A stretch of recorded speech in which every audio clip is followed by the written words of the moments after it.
ஜப்பானிய முதலீட்டு மேலாளர்கள் மத்தியில் டிஜிட்டல் சொத்துக்களில் அதிகரித்து வரும் ஆர்வம் பற்றிய எங்கள் வீடியோவிற்கு வரவேற்கிறோம்.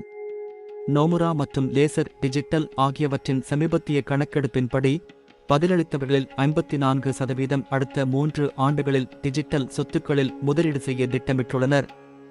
பதிலளித்தவர்களில் 25% பேர் டிஜிட்டல் சொத்துக்களைப் பற்றி நேர்மறையான எண்ணத்தை கொண்டுள்ளனர். மேலும் 62% பேர் அவற்றை பல்வகைப்படுத்தல் வாய்ப்பாக கருதுகின்றனர்.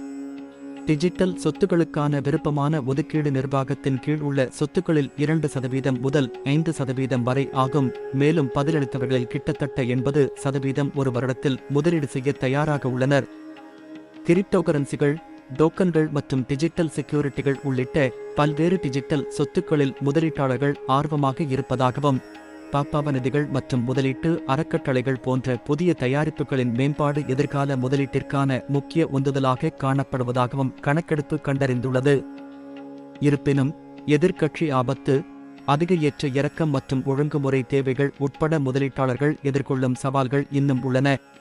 இந்த சவால்கள் இருந்தபோதிலும் டிஜிட்டல் சொத்துக்கள் மீதான ஆர்வம் அதிகரித்து வருவதாகவும், வரும் ஆண்டுகளில் இந்த இடத்தில் அதிக முதலீடுகளை எதிர்பார்க்கலாம் என்றும் கணக்கெடுப்பு தெரிவிக்கிறது.